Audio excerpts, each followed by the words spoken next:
헬런 켈러 여사는 보지도 못하고 듣지도 못하고 말하지도 못했던 사람이죠. 그런데 그랬던 그녀가 어느 날 숲속에서 산책을 하고 돌아온 친구들한테 물었습니다. 친구들한테 가봤더니 어땠어요? 물어봤어요. 그러니까 친구가 뭐라고 대답을 합니까? 별것 없었어요 라고 대답을 한 거예요. 별것 없었어요. 별것 없었어. 그렇게 이게 무심하게 이야기를 하는 거예요. 그랬더니만 이 헬렌 켈러 여사는 충격을 받았습니다. 아니 어떻게 오랫동안 숲속을 거니면서도 아무것도 보지 못하고 아무것도 듣지 못하고 아무것도 느끼지 못할 수가 있지? 어떻게? 그리고 그 유명한 사흘만 볼 수 있다면 이라는 글을 썼습니다. 써내려가는 거죠. 만약 내가 사흘만 볼 수 있었다면, 첫날에는 나를 가르쳐 주신 선생님 설리번 선생님의 그 인자한 얼굴, 내 손끝으로만 알던 그 모습을 내가 몇 시간이고 바라보면서 내 마음에 새기고 싶습니다. 그 다음에는 친구들을 찾아가고 들로 산으로 나가서 이 바람에 흔들리는 나뭇잎, 들꽃들, 저녁 노을을 내가 보고 싶습니다. 그리고 둘째 날 새벽에는 장엄한 일출을 보고 싶고, 낮에는 박물관의 그런 예술품들을 보고 싶고, 저녁에는 이 보석 같은 별들을 바라보면서 하루하루를 보내고 싶습니다. 마지막 날에는 사람들의 표정을, 오페라를, 영화를, 그리고 밤에 네온 사인이 빛나는 그 거리들을 한번 보고 싶습니다. 그리고 눈을 감아야 할 그 마지막 순간, 사흘이라도 볼 수 있게 해주신 하나님께 감사 기도를 드리고 영원한 어둠으로 돌아가겠습니다 라고 글을 쓴 거예요. 헬렌 켈러는 이토록 사흘만 보고 싶어 했지만 결국 사흘이 아닌 단 한순간도 보지 못했지요. 그러나 그녀가 이 사흘만 볼 수 있다면 이란 책을 쓴 계기는요, 명확합니다. 숲속을 산책하며 돌아온 친구들에게 그 원인이 있던 거죠. 숲속을 오랫동안 산책하며 돌아왔는데도 불구하고 아무런 느낌이 없다는 겁니다. 아무런 느낌. 헬렌 켈러의 친구들은요, 장애를 가지고 태어난 사람들이 아니었어요. 밝은 눈으로 볼 수 있었고, 숲속에서 들려오는 새소리를 들을 수 있었고, 그들이 가진 촉각으로 여러 가지 감각들을 느끼며 살 수가 있었습니다. 그럼에도 불구하고 그들은 숲속에서도 별다른 느낌을 받지 못한 거예요. 저는 이 사순절 기간을 지나고 있는 우리가 주님이 보게 해주시는 것들이 있고, 주님이 듣게 해주시는 음성들이 있고, 주님이 느끼게 해주시는 여러 가지 것들이 있음에도 불구하고 우리가 보아야 할 것들을 보지 못하고, 우리가 들어야 할 음성들을 듣지 못하고, 우리가 느껴야 할 것들을 느끼지 못해서 우리가 때로는 이 헬렌 켈러 모습과 같이 감각이 없어가지고 볼 수도 없고 들을 수도 없고 느낄 수도 없는 그런 사람들과 같이 되지 않았나라는 생각이 들게 됩니다. 그래서 우리는 헬렌 켈러 이 친구들과 같이 늘 보던 숲, 늘 보던 나무, 늘 보던 꽃들, 늘 보던 자연들이라고 치부하면서 하나님의 나라를 아무런 감각을 갖지 않고 바라볼 수도 있다라는 거죠. 그렇게 된다면 아무것도 볼 수 없고 아무것도 들을 수 없고 아무것도 느낄 수가 없는 이 헬렌 켈러와 뭐가 다를까요? 다를 바가 없는 것입니다. 우리가 비록 이 땅에서는 정말 헬렌 켈러와 모습같이 될 수도 있어요. 장애인이 될 수도 있죠. 우리가 어려움을 갖고 있어요. 우리가 어떤 감각이 좋지 못해서 봐야 될 것들 화면이 잘 안 보일 수도 있고, 우리가 좀 연약하게 볼 수도 있어요. 아니면 소리가 잘 안 들릴 수도 있어요. 하지만 하나님 나라의 세계에서는 우리가 헬렌 켈러와 같은 장애인이 돼서는 안 되는 것입니다. 감각들이 있어야 된다는 거예요. 주님, 우리가 영적인 이 감각들을 가지고 하나님의 나라에 대해서 보기를 원하세요. 듣기를 원하세요. 느끼기를 원하신다는 겁니다. 예수님이 이 땅에 오셔서 구원의 역사를 일으켜 주셨는데, 이건 늘 들어오던 이야기지 하면서 아무런 감각을 가지지 않고 그냥 성경책은 그냥 성경책이지 하면서, 우리는 그렇게 된다면 주님의 진정한 아름다움을 우리는 간과하게 될 것입니다. 헬렌 켈러가 누릴 수 없었던 그 행복한 순간들, 우리는 잃어버리게 되는 것이죠. 이 사순절 기간에 우리는 헬렌 켈러가 설리번 선생님의 모습을 마음에 그리고 마음에 새기고, 또 예수님의 그 모습을 한 땀 한 땀 마음을, 그러니까 헬렌 켈러가 설리번 선생님의 그 모습을 마음에 새기고 싶어 하듯이, 우리도 예수님의 그 모습을 한 땀 한 땀 이 마음에 새기면서 바라보게 되시길 소원합니다. 주님의 그 모습을 바라보면서, 주님의 그 가르침을 바라보면서 우리의 영적인 감각들을 활성화해서 주님을 느끼고 주님을 경험하며 나아가시길 소망합니다. 예수님을 마음에 그리고 마음으로 느끼고 경험하는 이 시간들이 저와 여러분 가운데 얼마나 큰 축복이 되는지 몰라요. 그 축복을 느끼시는 저와 여러분 되시길 바랍니다. 첫 번째로, 그러면 우리 주님이 오늘 말씀 속에서 느끼게 하시는 것 세 가지 중에 첫 번째로요, 주님은 어떤 분이세요? 누구나 품으시는 분이십니다. 누구나 품으십니다. 오늘 마태복음 9장 13절 첫 번째 말씀입니다. 첫 번째 말씀에 이렇게 기록되어 있습니다. 나는 의인을 부르러 온 것이 아니요 죄인을 부르러 왔노라 라고 말씀하셨습니다. 예수님을 따라다니던 제자들 중에 마태라는 사람이 있는데요, 이 마태의 직업은요 세리였습니다. 세리는 뭐 하는 사람이에요? 로마가 유대 땅을 지배하던 그때에 같은 동족에게서 우리 같은 나라 사람들한테서 돈을 거두는 거예요. 돈을 거두어가지고, 세금이죠. 세금을 거두어서, 텍스를 거두어서 로마에 바치는 겁니다. 그 바치는 사람, 세금을 거둬들이는 사람, 세금 징수원이죠. 그 사람이 바로 세리였습니다. 유대인들의 입장에서 보면요, 매국노죠. 아니, 동족의 돈을 거둬다가 수탈해가지고 로마의 당국에 바쳐요. 그런데 그것도 조금만 거두는 것도 아니고 더 많이 거뒀다가 조금만 내요. 그건 상상도 못할 죄인이었습니다. 매국노였어요. 주님은 모든 사람이 거절하고 욕하는 그런 세리 마태를 제자로 삼으신 겁니다. 한편 예수님의 제자 중에는요, 또 이런 사람이 있어요. 마태하고는 전혀 도저히 어울릴 것 같지 않은 사람입니다. 가나안인 시몬이라는 사람이 있습니다. 가나안인 시몬. 가나안이라고 얘기하는 건요, 열심당원을 얘기하는 겁니다. 열심당원. 열심당원이 뭐예요? 뭘 그렇게 열심히 하는 사람들이에요?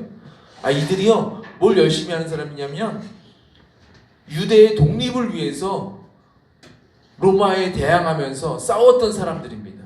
이게 열심당이에요. 시몬과 마태는요, 양극단에 있는 사람인 거예요.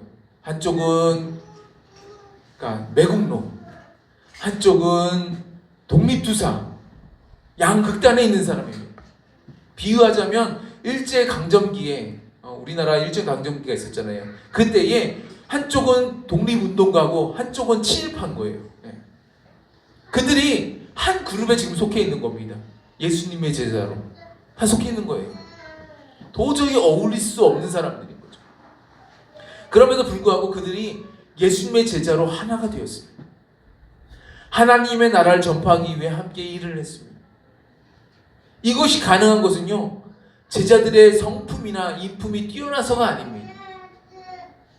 양극단에 있는 그들을 부르시고 부르신 그 사람들을 하나가 되게 하신 그분이 예수님이 크신 분이시기 때문에 그렇습니다. 예수님은 허물 가득한 우리도 제자로 불러주셨습니다. 나를 품으신 주님은요, 나와 전혀 맞지 않을 것만 같은 사람도 품으시고 불러주신 거예요. 예. 옆 사람 바라보세요. 나와 맞을 것 같나요? 안 맞을 것 같죠? 예. 주님께서 하나로 부르셨어요.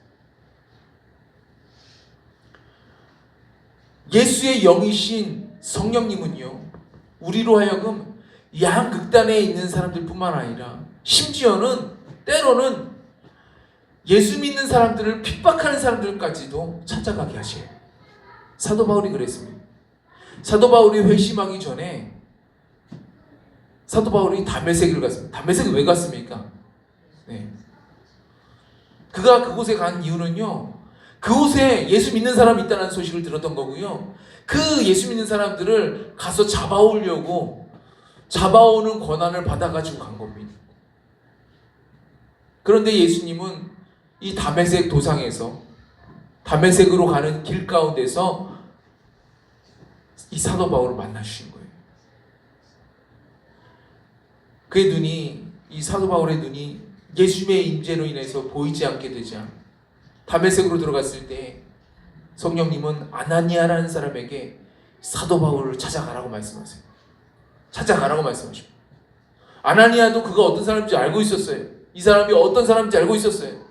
왜요? 당했던 사람들이 많았으니까요. 그런데 성령님은 그 사람을 찾아가라고 합니다. 그리고 만나서 성령의 음성을 들려주라고 얘기합니다. 그리고 다시 눈을 뜨게 해주라고 얘기합니다. 핍박을 하는 사람이 눈을 감고 있는 게 좋아요? 눈 뜨고 있는 게 좋아요? 네. 눈 감고 있으면 덜 핍박 받잖아요. 근데 눈 떠버리면 큰일 나잖아요. 그런데 성령님은요, 눈 뜨게 해주라는 거예요. 사도 바울이 예수님의 제자가 되어서 결국에 놀라운 하나님 나라의 확장, 교회의 확장, 정말 많은 성도들을 주님 앞으로 돌아오게 되는 그런 놀라운 일들을 감당하게 되었습니다.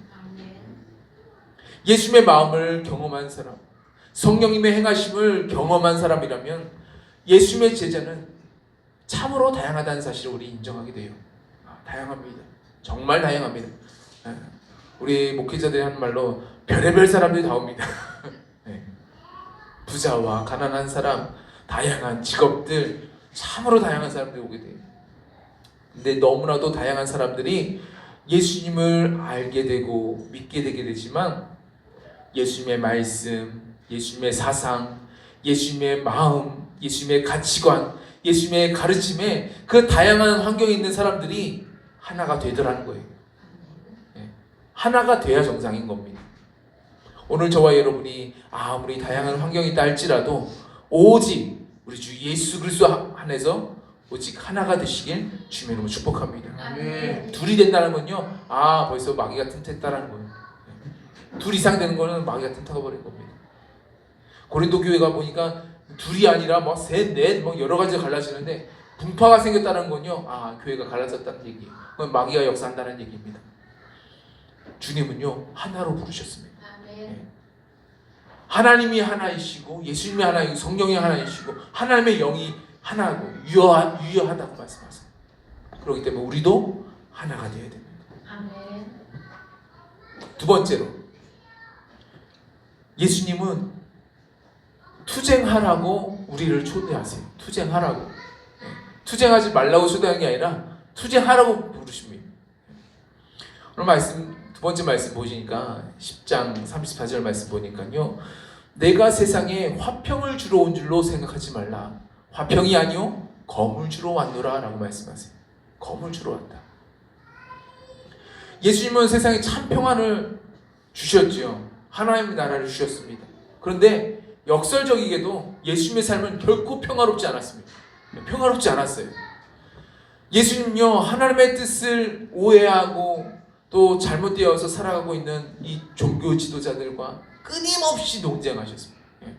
왜요? 그들이 와가지고 계속 논쟁을 시키거든요. 막 이제 찔러대요. 막 계속 막 질문을 하고 막 논쟁을 합니다. 그런 사람들과 계속 논쟁을 하셨습니다. 기득권을 남용하는 사람들과 자주 부딪히게 되었습니다. 때때로 예수님은요 제자들과도 대적을 했습니다. 베드로에게 사탄아 물러가라. 너는 나를 무너지게 하는 자로다. 이 말씀을 하셨어요. 대적을 하셨어요. 겟세마네 동산에서는요 예수님요 자신하고 부딪히신 겁니다. 자신과 투쟁을 하는 거예요. 자신의 육체가 온전히 하나님의 말씀에 굴복할 수 있는 내 뜻대로 마옵시오 오직 아버지의 뜻대로 마옵소서. 예수님의 삶은 땀방울이 핏방울이 되는 이 투쟁의 연속이었던 거예요. 성도들에게는요 진정으로 화평을 이루기 위해서 투쟁이 필요합니다. 싸워야 되고 싸워야 되는 거예요. 어디와 싸워야 됩니까? 옆 사람과 싸우지 마시고요. 뭐 동네 주민하고 싸우지 마시고요. 누구와 싸워야 됩니까? 사망과 싸워야 돼요. 죽음의 권세하고 싸워야 돼요. 죄악하고 싸워야 되는 거예요. 피 흘리기까지. 하나님의 나라, 하나님의 가치관을 세우기 위해서 왜곡된 세상과 싸워야 되는 겁니다. 존 웨슬리 목사님이 사셨던 시대는요 종교개혁자들이 종교개혁을 이루고 유럽에서 수십 년간 구교하고 신교, 카톨릭과 개신교가 치열한 전쟁을 벌이고 난 이후에 웨슬리 목사님이 퇴원하셨어요. 온 유럽이 종교개혁 이후에 아주 곳곳에서 치열한 전쟁까지 벌였어요. 그랬으니 얼마나 그 갈라짐이 심했겠습니까? 게다가 종교개혁을 한 다음에 개신교는요 정말 다양한 교단들이 생겨나게 되었습니다. 다양한 교단들이 생겨났어요. 존 웨슬리 목사님이 죽고 난 다음에 목사님은 뭐 교단을 세우시지 않으셨는데 죽고 난 다음에 그 밑에 있는 사람들이 교단들을 막 만들어내는 거예요. 존 웨슬리 목사님한테 영향받은 사람들만 10개 교단을 만들었습니다. 10개 교단.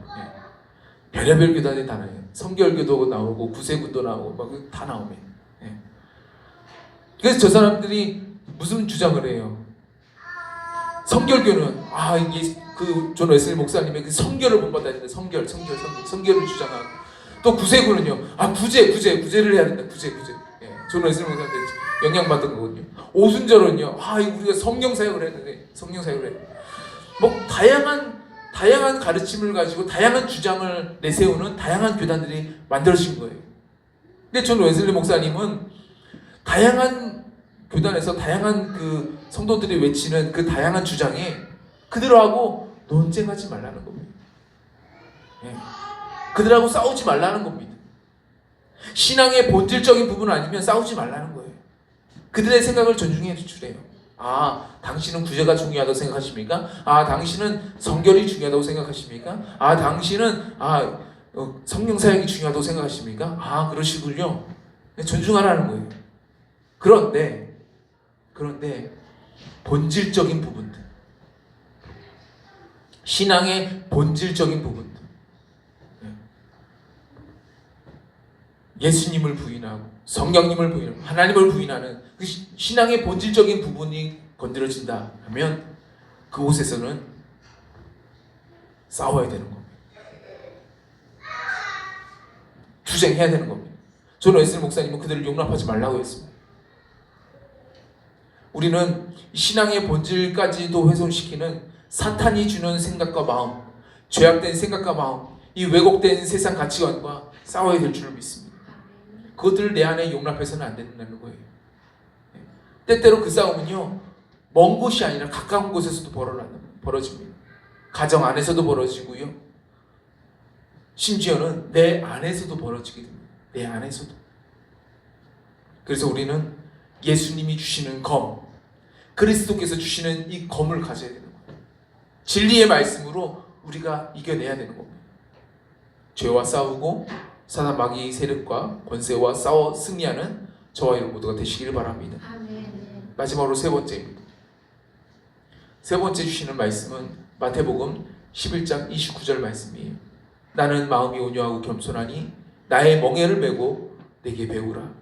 그리하면 너희 마음이 쉼을 얻으니.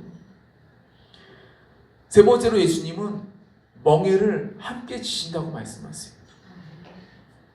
우리 사회에서 빼놓을 수 없는 주제가 쉼입니다. 쉼. 저마다 자신에게 주어진 역할 안에서 짐을 지고 살기 때문에 쉼이 중요해요. 요즘 젊은 사람들은요, 열심히 돈 법니다. 열심히 돈 벌어서 어떻게 합니까? 열심히 저축을 해요. 그런데 우리하고, 그러니까 연세가 많으신 분들하고 젊은 세대의 분들하고 생각이 좀 다른 게요. 열심히 돈 벌어와서 열심히 저축하는 건 맞는데, 둘 똑같은데, 그런데 한쪽은요, 열심히 돈 벌어와서 애들을 키워야죠. 열심히 돈 벌어와서 저축을 해야죠. 돈을 많이 벌어놔야 되지 않겠습니까? 노후를 준비해야죠. 이렇게 해서 돈 버는데, 젊은 세대는요, 왜 돈 벌어요? 여행 가야죠. 유럽 여행도 가고 해외여행 가고 동남아도 가고 다양하게 가야죠. 잘 쉬기 위해서 돈을 많이 버는. 그래서 세상에 생각이 좀 많이 달라졌습니다. 그런데 이렇게 쉼이 중요한 주제가 되어버렸어요. 사업가로서, 직장인으로서, 교사와 학생으로서, 남편과 아내로서, 부모와 자식으로서 우리는 살아가게 되기 때문에 우리에게는 적게는 한두 가지, 많게는 대여섯 가지의 무거운 짐들을 가지고 삽니다. 그래서 모두가 간절히 안식을 바라며 살죠. 그런데 안타깝게도 우리가 이 땅을 살아가는 동안에 이 모든 짐을 다 벗기란 불가능에 가깝습니다. 어떻게 벗어요? 생계라는 중요한 문제가 또 있잖아요. 여러 가지 짐들이 있잖아요. 벗을 수가 없는 거예요. 반대로 아무런 짐이 없어도 문제가 됩니다. 전 짐이 하나도 없는데요. 짐이 없다는 것도 문제가 되는 거예요. 사명이라는 것도 우리가 복음 전파의 사명, 여러 가지 사명을 얘기하잖아요. 근데 사명도 일종의 짐이에요. 근데 사명 없는 삶은요, 의미 없는 삶입니다. 다 홀가분하게 다 내던지고 싶지만 내던질 수 없는 짐을 예수님은 멍에로 비유해 주시는 겁니다. 멍에는 뭐예요? 가축의 머리나 목에다가 얹어가지고 짐을 끌도록 하는 나무로 만든 틀입니다. 나무로 만든 틀이에요. 멍에 중에는 가축 한 마리가 매는 그런 멍에도 있지만 둘이 함께 매는 멍에도 있습니다. 이렇게 생겨가지고 둘이 함께 매는 멍에도 있습니다. 교회의 직분은 뭐예요? 교회의 직분은요, 집사님, 권사님, 장로님, 목사님 다 있는데 이것은요, 명예가 아닙니다. 멍에예요. 명예가 아닙니다. 근데 명예 때문에 직분을 잘 주지 않습니다. 명예가 아니라 멍에예요. 일하려고 하는 겁니다. 사명을 감당하려고 주는 겁니다. 생명을 살리는 행복한 멍에인 거예요. 근데 놀랍게도요, 예수님은 마음이 온유하고 겸손하셔서 우리에게 멍에를 주시긴 하시는데 그 멍에를 그냥 혼자만 지라고 그리고 홀로 두지 않으세요. 바른 방향을 알려주시면서 함께 그 멍에를, 함께 그 짐을 메어주십니다. 함께 매는 거예요. 예수님이 함께 하십니다. 그래서 우리는 멍에를 매긴 해요. 그런데 예수님을 따라서 가다 보니까 예수님께서 무거운 짐은 다 지시고 우리는 그 멍에를 함께 매다 보니까 그것이 무거운 짐인데도 불구하고 짐이 짐처럼 여겨지지 않는 거죠. 생명을 살리는 아주 행복한 멍에를 우리가 기쁨으로 매게 된다는 겁니다. 우리가 지어야 할 짐은요, 세상이 무거운 짐이 아니에요. 세상의 죄짐도 아닙니다. 우리가 진짜 지어야 될 짐은요, 주님이 지게 하시는 이 생명을 살리는 멍에인 겁니다. 이 멍에를 주님과 함께 멍에를 매야지요. 저는 교회를 이전하면서 멍에를 한번 매보았습니다. 한번 교회 이렇게 이전을 하면서 손수 한번 디자인도 해보고 되든 안 되든 한번 붙여보기도 하고 잘라보기도 하고 해봤습니다.